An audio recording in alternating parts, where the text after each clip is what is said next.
Segundo, un panículo adiposo, ¿no? Subcutáneo, la versa, que se conoce con el nombre de fascia de Camper. La otra capa es una capa membranosa del tejido subcutáneo, que es la fascia de Scarpa. El oblicuo externo u oblicuo mayor, como se conoce, el oblicuo interno u oblicuo menor también, transverso del abdomen, las fascias transversales y un espacio extraperitoneal. De estos músculos que hemos visto, todos estos músculos tienen aponeurosis. Tal vez lo más complicado es entender esa aponeurosis. O sea, queda una parte muscular arnosa, propiamente dicha, que le vamos a ver más adelante, y una aponeurosis, ¿no?, que se dirige en diversas ámbitos, ¿no? Unos van transversos, otros van inferiores. Vamos a ver. Entonces, ¿cuáles son los músculos que vamos a estudiar? El oblicuo externo del abdomen, o el oblicuo mayor, también le dicen oblicuo interno, o el oblicuo menor, transverso del abdomen y recto del abdomen. Estos son los músculos, ¿ya?, que vamos a estudiar y que forman esa cavidad abdominal, no anterior, ¿ya?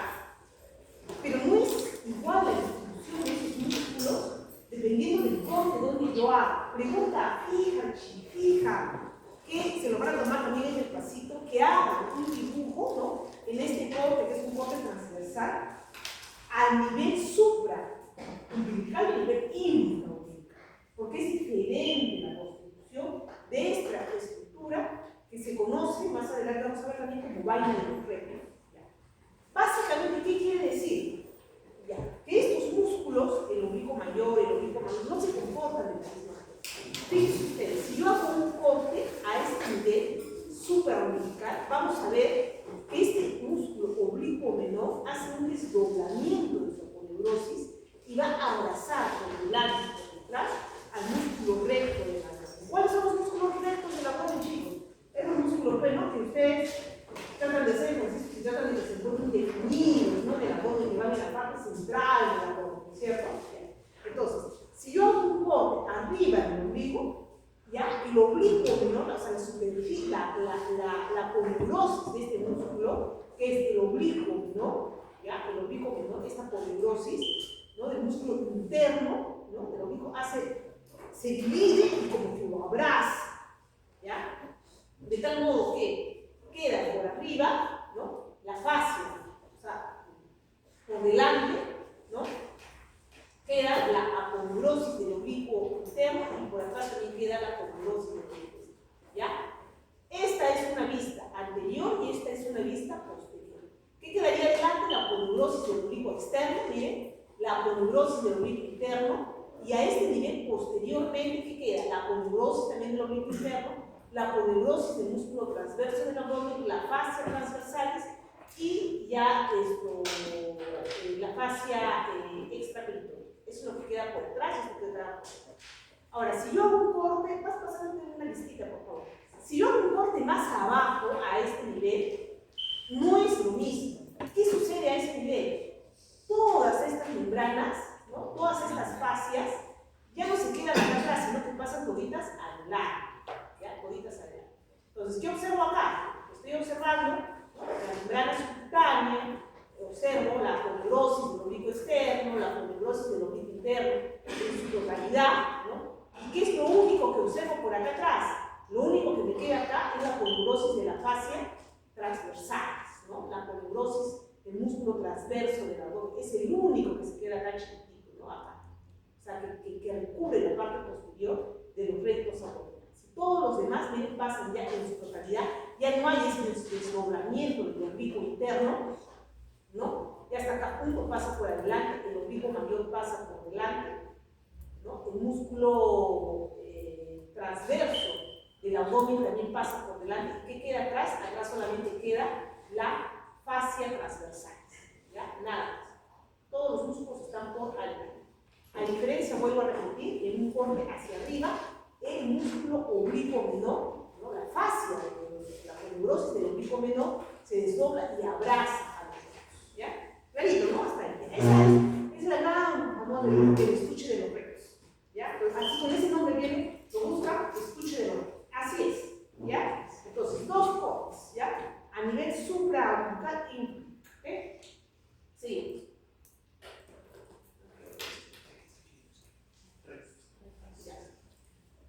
Vamos a hablar primero del músculo oblicuo externo, del abdomen tan grande. Origen costal, nace a la cara lateral externa del borde inferior de las 7 u 8 costillas, específicamente de la quinta a la 12ª costilla.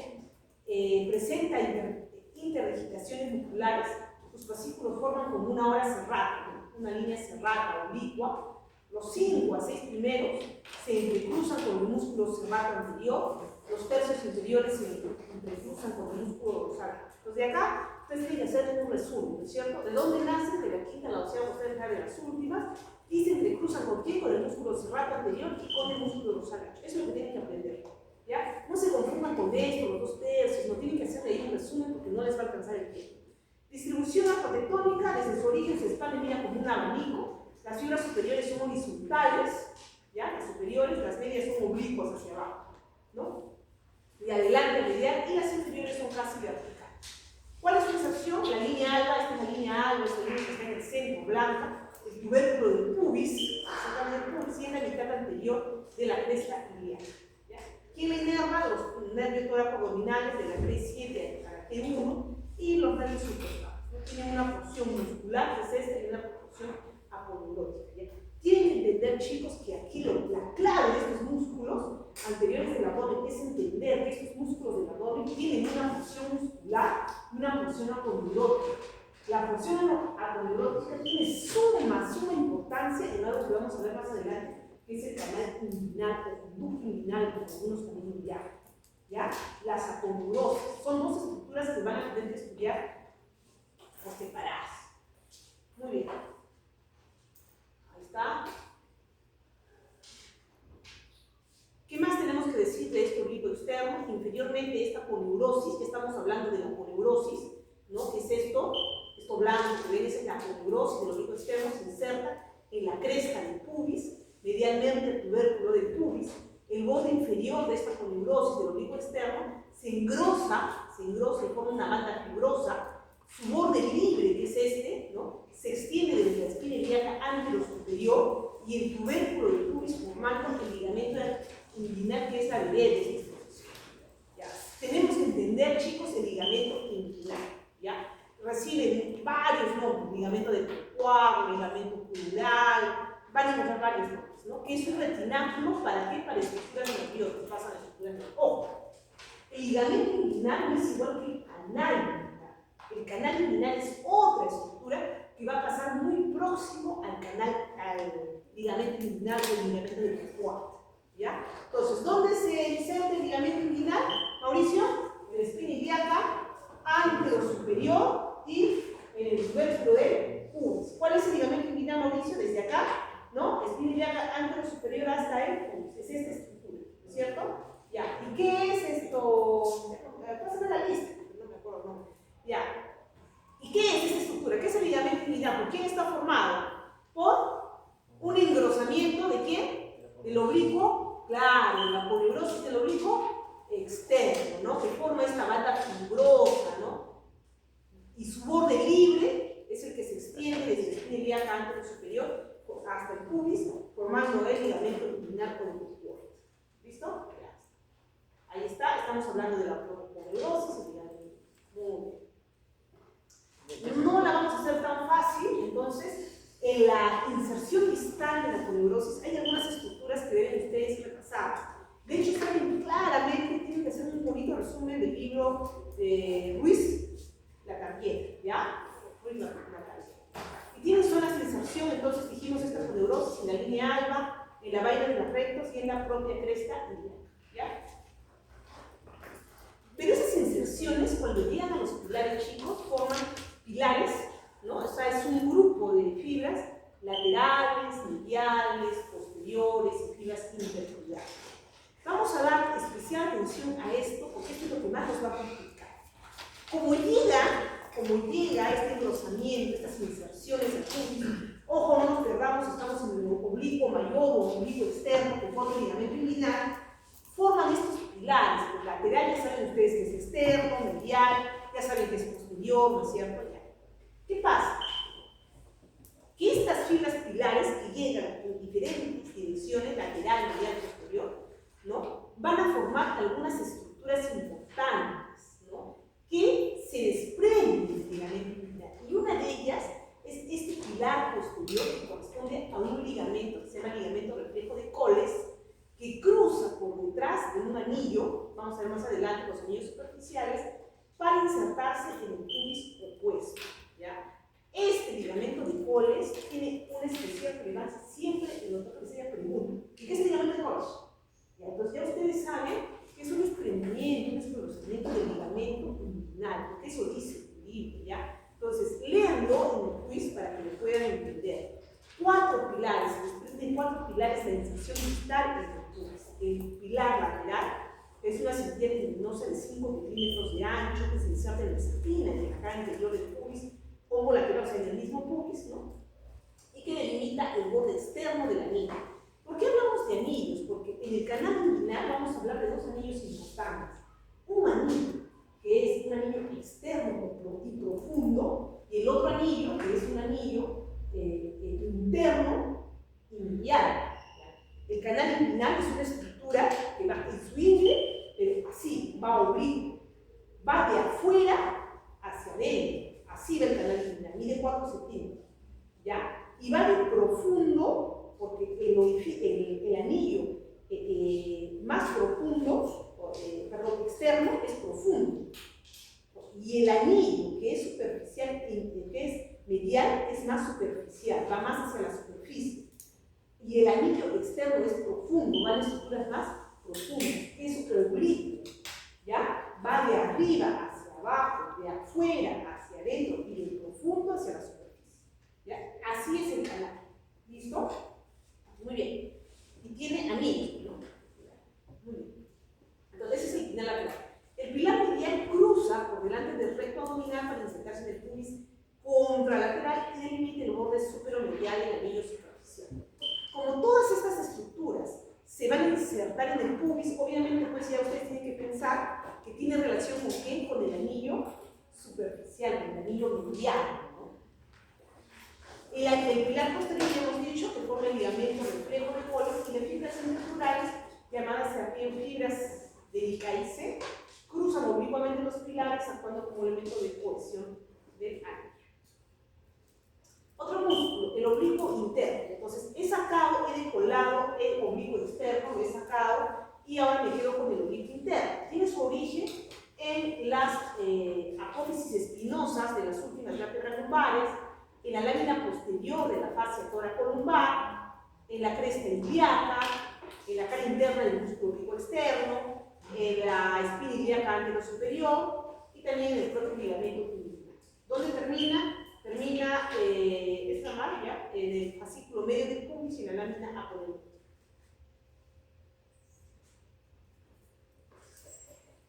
Ahí está. Entonces, miren cómo viene. Ya hemos retirado acá el oblicuo externo, ¿no? Y viene a insertarse en la región del pubis, ¿no? Ya en el fascículo, con un fascículo a nivel del pubis y una lámina aponeurótica. ¿Qué estructura forma este oblicuo menor, chicos? Forma una estructura importantísima que es el tendón conjunto, ¿ya? Vamos a ver más adelante de qué se trata el tendón conjunto, pero ya les voy avisando que ese tendón conjunto se une con la fascia transversalis, ¿no? Y forma una estructura fuerte de sostén que tiene este conjunto. ¿Quién lo inerva? Lo inerva nervios toracoabdominales, que son ramos anteriores de los nervios T6 a T12 y los primeros lumbares. ¿Cuál es su función? Inclinación homolateral, rotación homolateral, extensión del tronco, compresión abdominal. Ya, los hemos retirado, nosotros nos quedamos con el transverso del abdomen. Tiene su origen posteriormente en la apófisis transversa de la T12 a la L5, en la fascia toracolumbar, el inferior llega hasta la cresta ilíaca, 3/4 anteriores del labio medial, en el propio ligamento inguinal, en un tercio lateral de este, superiormente en las 6 últimas costillas en su cara medial, se inserta también en la línea alba, en la cresta pectínea, forma el tendón conjunto, ahí está, al unirse con el músculo oblicuo menor, ¿ya? Entonces forma el tendón conjunto. Inervación en los nervios toracoabdominales, ramos anteriores de T6 a T12 y los primeros lumbares. ¿Ya? La inervación, chicos, todavía no nos preocupemos, ahí no nadie nos va a preguntar eso, pero sí cómo se encuentran ubicados los músculos, ¿ya?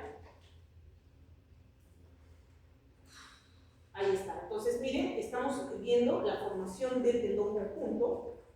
Ahí vamos a ver, estamos en una vista de este es el oblicuo menor, este es el músculo transverso, y ahí está cuando se unen tanto el oblicuo menor como el músculo transverso en el pubis, formando el tendón conjunto.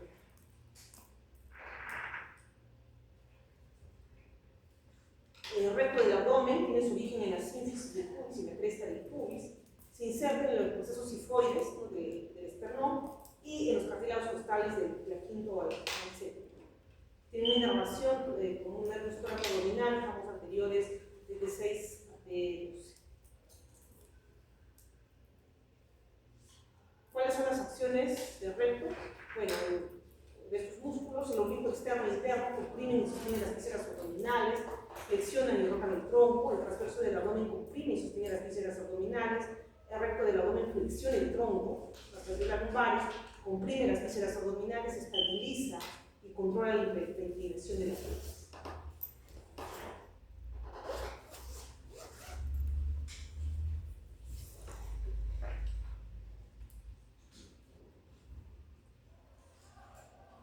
Las fibras musculares de estas tres capas musculares son concéntricas, tienen orientaciones distintas.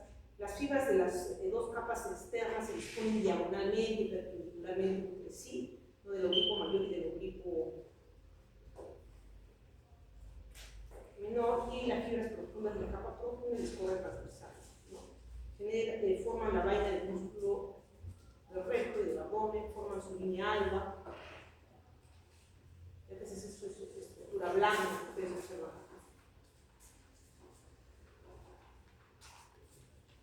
La vaina de los rectos, inicié la clase indicando, ¿no?, es un compartimiento fibroso, fuerte, incompleto de los músculos rectos del abdomen y del músculo piramidal también.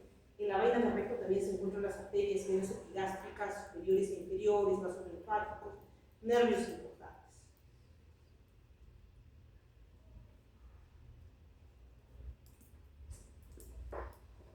Esta vaina del músculo recto del abdomen está formada por aponeurosis entrelazadas y decruzadas anterolateralmente del abdomen.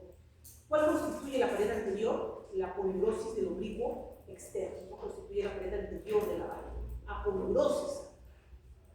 Entonces, esta es una vista intraabdominal, ¿no? Los 2/3 superiores, si yo hiciera el corte del ombligo hacia arriba, miro los 2/3 superiores de la aponeurosis del oblicuo interno, que hemos dicho que es el oblicuo menor, ¿no?, que se divide en dos hojas, ¿no?, al inicio, que lo abraza. Miren, esto es este morado, ¿no?, lo abraza al recto, ¿no? Una lámina pasa por delante y otra pasa por ahí. Este amarillo es el oblicuo mayor o externo, ¿cierto? ¿Ya? Estamos ubicándonos, ¿no? Esta aponeurosis del oblicuo mayor es el oblicuo externo. ¿Ya? ¿Y qué pasará con el músculo transverso? El músculo transverso también se queda por atrás, ¿no?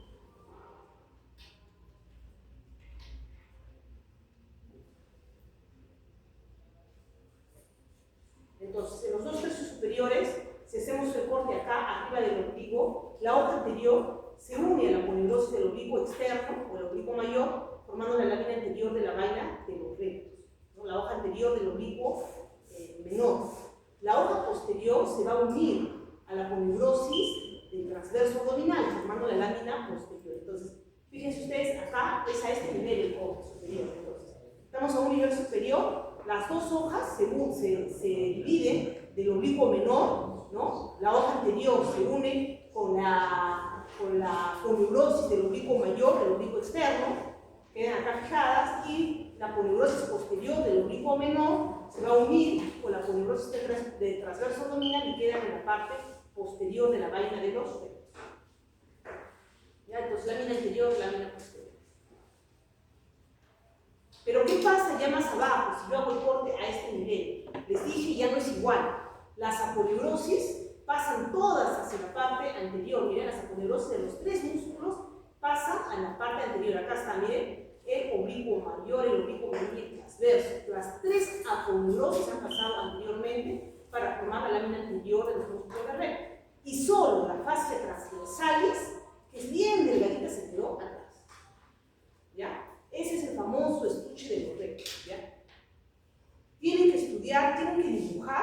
en un corte transversal. Eso se les tiene que pedir, en un corte transversal tienen que poder identificar eso, ¿ya? Anoten ahí dibujar, ¿no? Tienen que dibujar. Ya, este es un dibujo, por ejemplo, ¿no? Este es un dibujo, ¿no? Este es un dibujo en una vista transversal, ¿no? Este es a este nivel, ustedes en el nivel superior, ¿no? Esta es la cara anterior y esta es la cara posterior. Me doy cuenta que es posterior porque acá se va a quedar la fascia transversal solita. Y las aponeurosis de los tres músculos en mención que estamos estudiando, oblicuo mayor, oblicuo menor y transverso del abdomen, pasan a ser anterior. Y aquí la aponeurosis del oblicuo menor se desdobla, abraza o abraza como un estuche. Hay una estructura que se llama línea arcada que marca la transición entre la pared aponeurótica posterior de la vaina de los rectos, que cubre los 2/3 superiores del recto del abdomen, y la fascia transversal, que cubre 1/3 inferior. Esta es la línea arqueada. Esta, ¿no? Ahí pueden ver la línea arqueada, esta línea arqueada, ¿no? O arcada de Douglas también, ha sido otro nombre más conocido como arcada de Douglas. Creo que el doctor les hace esa pregunta. ¿Qué consiste la arcada de Douglas? ¿No? Entonces ustedes ya saben qué es esto de acá, ¿no? Esto que marca el límite, ¿no? El límite entre la lámina anterior, ¿no? Una transición, es una transición, no es igual al límite, ¿no? La palabra transición entre la pared aponeurótica posterior de la vaina, que cubre los 2/3 superiores del recto del abdomen, y la fascia transversal que cubre la inferior. Es una transición. Ahora, chicos, ustedes cuando quieran a veces aceptar algo, hay que con libro en mano, libro en mano. ¿Ya? Acá está el doctor, dice esto, bonito. Hay que ser muy educado, hay que, mira doctor, acá dice fácil, acá dice esto, acá dice porque los libros en este tema son bien divergentes, o sea, hablan con mucha nomenclatura diferente, ¿no? Entonces es un poco confuso, ¿ya? Pero ahí les he traído esto, entonces nuevamente vuelvo a repetir, ¿no? La lámina interior a este nivel, ¿no? Se desdobla, hay un desdoblamiento, ¿no? Del oblicuo interno o oblicuo menor, anterior y posterior, ¿no? Entonces queda aquí el oblicuo externo, el oblicuo interno, ¿no? Y la aponeurosis del músculo transverso, la aponeurosis del músculo oblicuo interno y la fascia transversal. Pero una vez que yo hago acá mi corte, ya quedan las tres aponeurosis al lado, ¿no? Y acá solamente ya me queda la fascia transversal.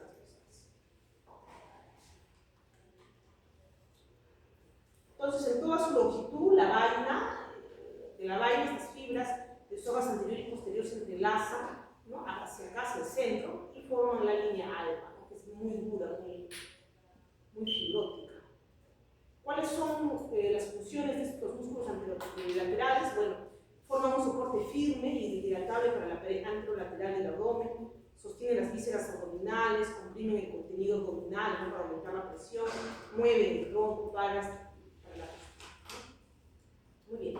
La superficie interna de la pared abdominal, anterolateral, esta superficie interna, o sea, posterior, estamos viéndolo desde una vista posterior, la pared anterolateral del abdomen está cubierta por la fascia transversal, ¿no? Una cantidad de grasa extraperitoneal y el peritoneo parental, ¿no? La parte infraumbilical, abajo del ombligo, presenta 5 pliegues umbilicales peritoneales que se dirigen hacia el ombligo, miren, se dirigen hacia el ombligo, esos pliegues, uno en el plano medio, este en el medio, y 2 en los planos laterales.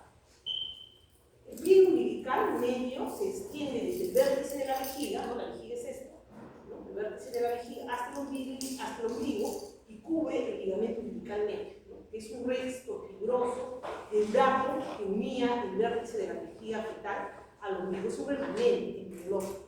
Pregunta clásica que la hacen en el Vietnam, en la residencia, no sé por qué, preguntan de este remanente embriológico, ¿ya?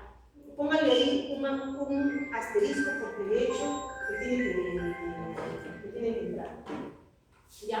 2 pliegues umbilicales mediales laterales, ¿no? Al pliegue umbilical medio que cubre los ligamentos umbilicales mediales formados por las porciones consideradas de las arterias umbilicales.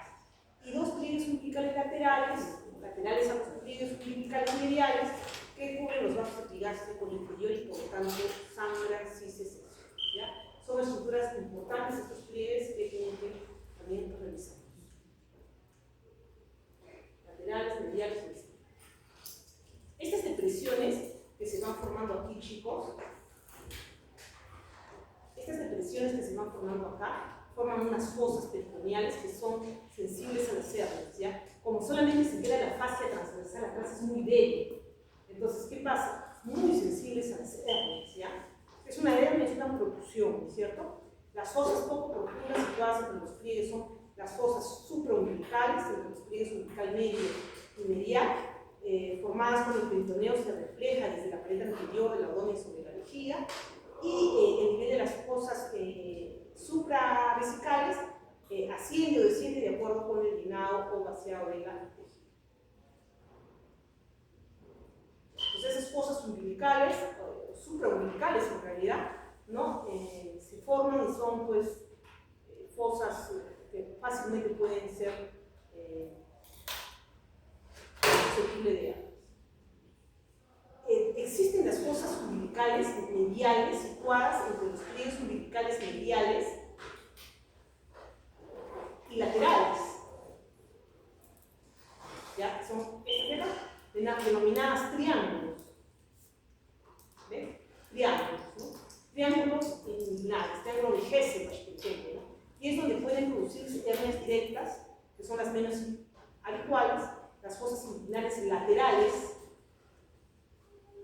laterales a los pliegues umbilicales, ¿no? Incluyen los anillos inguinales profundos. En ello puede producirse el tipo más frecuente de hernia de la pared inferior del abdomen, que es la hernia indirecta, ¿ya?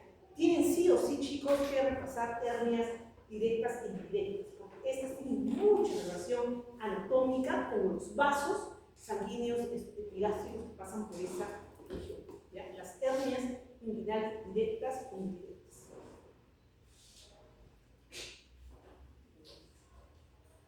En la porción supraumbilical de la superficie interna de la pared abdominal anterior presenta una reflexión peritoneal ubicada capitalmente llamada ligamento falciforme, que se extiende entre la pared abdominal anterior y el hígado. Ya no hemos estudiado todavía que ustedes hígado, pero uno de los ligamentos que lo sostiene el hígado es ese ligamento falciforme. Circunda el ligamento redondo del hígado y las venas paraumbilicales en su borde inferior libre. El ligamento redondo también es un resto fibroso de la vena umbilical que iba desde el ombligo al hígado durante la vida epidural. Es un proceso umbilical, ¿ya? Muy bien. La región inguinal, que es la heredera de esta clase en realidad, la región inguinal o ingle se extiende entre la espina ilíaca anterior superior y el tubérculo de pubis. ¿Y por qué es importante entender esto? Porque aunque los testículos inicialmente en la época embrionaria estaban arriba a nivel de la región lumbar, ¿no? Estos descienden en el nacimiento, bajan, ¿no? Pero bajan siguiendo una dirección, ¿ya? Entonces, en la región inguinal o ingle se extiende desde la espina ilíaca anterior superior al tubérculo de pubis. Y estos perines bajan hacia del abdomen, de la región lumbar, hacia la cavidad genital, ¿no? Entonces, ven ustedes cómo están bajando, están en la región lumbar, ¿no? Y van bajando. Van descendiendo y van formando esos procesos. Vamos a ver ya, el ligamento inguinal. El ligamento inguinal y el tracto púbico, este es el ligamento inguinal. Ya que hemos dicho que va desde la espina ilíaca anterior superior hasta el pubis, ¿ya? Pero por debajo de él hay otra estructura que se forma de él, es una depresión de él, es el tracto púbico, que también se extiende desde la espina ilíaca anterior superior hasta el pubis, ¿no? Es un retináculo bilaminar anterior, ¿no? Flexor, porque esos músculos forman, ayudan a la flexión. Estos músculos, miren que acá hay músculos y acá hay estructuras que son vasculares, importantes, ¿no?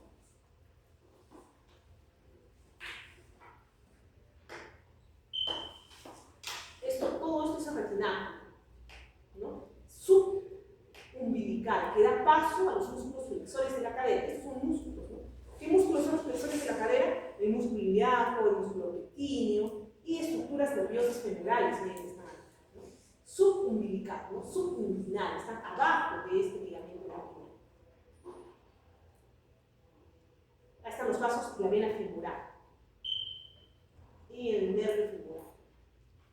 Aquí también hay una estructura importante que tienen ustedes que entender, ¿no? Que recibe el anillo, el nombre de anillo crural, ¿no? Y se forma también de cómo lo abraza este ligamento, ¿no? Y qué estructuras, el músculo psoas-ciliaco, el músculo pectíneo, ¿no? La arteria y la vena femoral forman propiamente el anillo crural.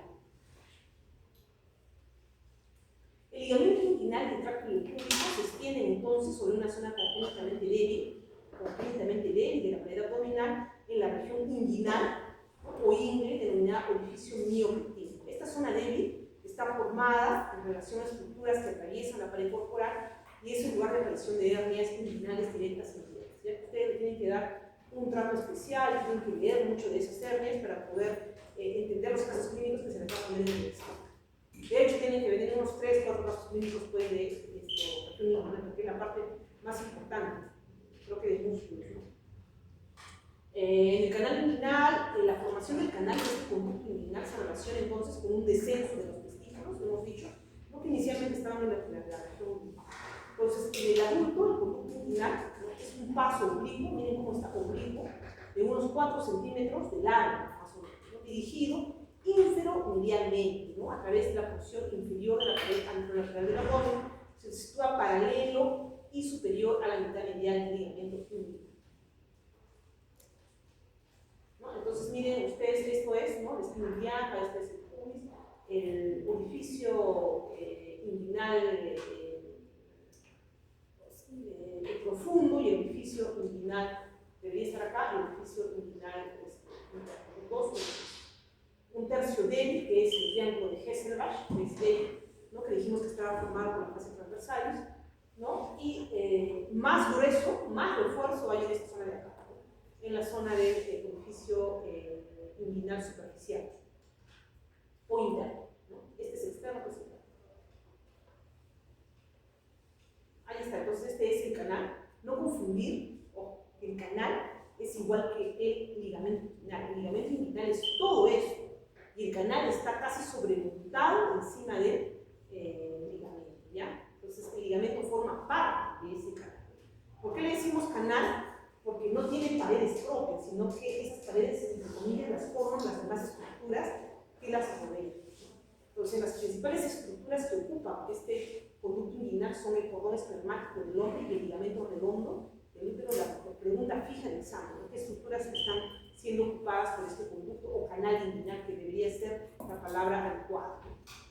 Se trata de estructuras funcional y evolutivamente diferenciadas, ¿no? El conducto inguinal también contiene en ambos sexos vasos sanguíneos, linfáticos, el nervio inguinal. El conducto inguinal está abierto en ambos extremos, ¿ya? El conducto inguinal está abierto en ambos extremos. Por eso he dicho que tiene anillos, ¿ya? Anillos. Si bien es cierto, lo estudiamos, vamos a estudiar más adelante a este canal inguinal que tiene una cara anterior, una cara posterior, un techo y un piso, pero ojo, los extremos del canal, este es el canal, ¿no? Oblicuo, los extremos acá están formados por anillos, ¿ya? Estructuras que forman anillos, no está tapado, ¿ya?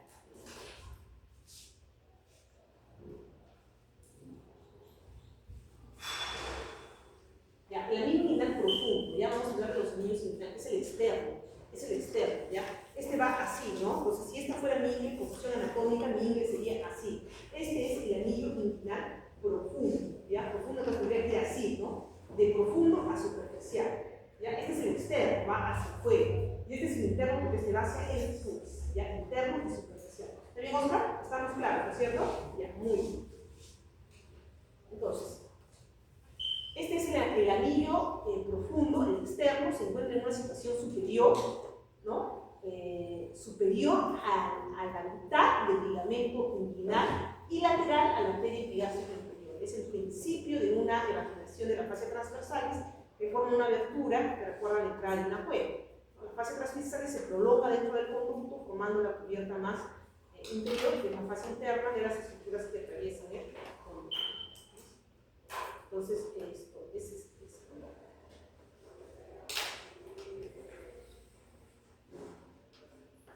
paso conducto de frente, ¿no? El anillo inguinal superficial, que es este de aquí, es la salida por el cordón espermático del hombre, ¿no? O el ligamento redondo de la mujer, que emerge del conducto inguinal, miren cómo está saliendo.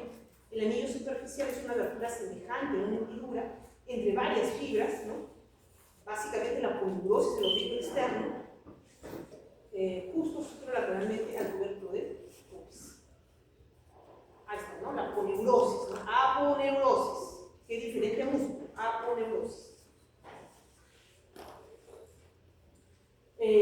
Las partes de la poneurosis situadas lateralmente y medialmente al anillo superficial, está acá abajo, que forman sus bordes pilares sobre el pilar lateral, que se inserta, hemos hablado, se acuerdan al inicio de los pilares, les dije, ¿no? Que formaron pilares, ya, el pilar lateral se inserta en el tubérculo del pubis, el medial en la cresta del pubis, fibras de las hojas superficiales de la fascia de revestimiento sobre el músculo oblicuo externo de su aponeurosis, que discurre perpendicular a las fibras de la aponeurosis, pasan de un pilar al otro, ¿no? A través de la parte supralateral del anillo, para darle más fuerza. Estas fibras superplurales ayudan a impedir que los pilares se alejen uno de otro, ¿no? O sea, en otras palabras, estos pilares generan que haya más contención en el orificio inguinal interno. Entonces, por lógica, si les digo que el orificio inguinal interno, en el pubis, tiene más fibras de contención, por lógica, ¿dónde aparecerán más cerdas? ¿Qué líneas serán más frecuentes? Las que aparecen en el orificio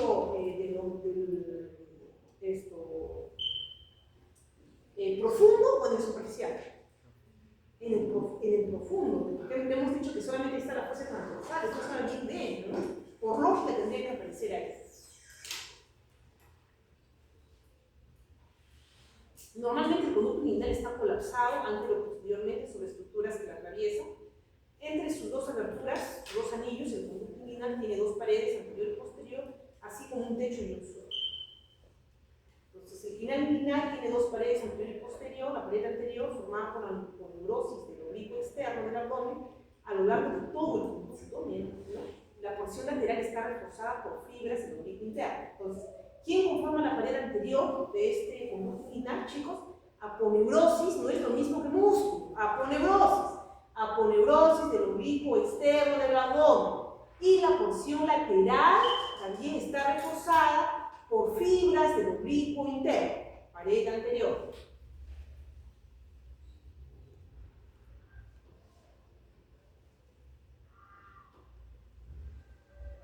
La pared posterior está formada por las fases transversales y la porción medial está formada por inserciones oblicuas de la poneurosis del oblicuo interno y del transverso, del abdomen del útero, que al mismo se fusionan y forman el tendón cóncavo, ¿no?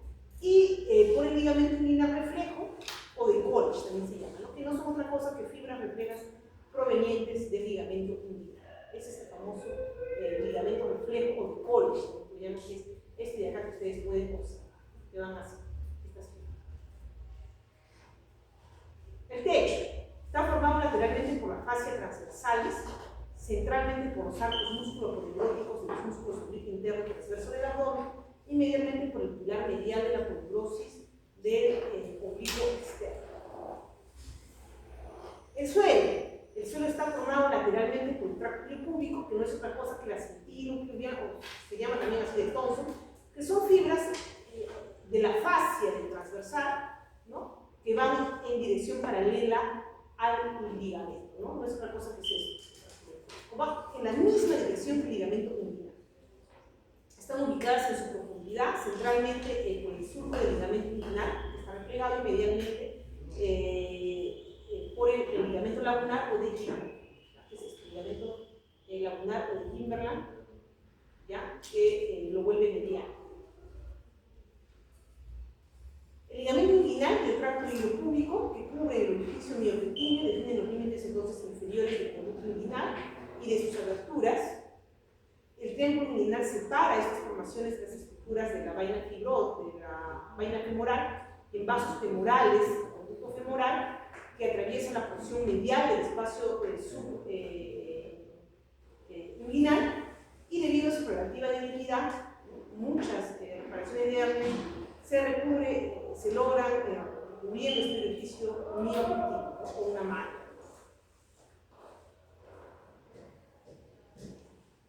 Este es un cuadrito que lo he sacado del libro de Ruiz, ya son los límites del conducto inguinal, que es una pregunta más que seguro que les va a venir en el pasito, en el examen. estudiense solamente ese cuadrito, me parece que es suficiente. Si es que les gana el tiempo y no pueden leerlo todo, solamente ese cuadrito, con eso lo van a entender muy bien.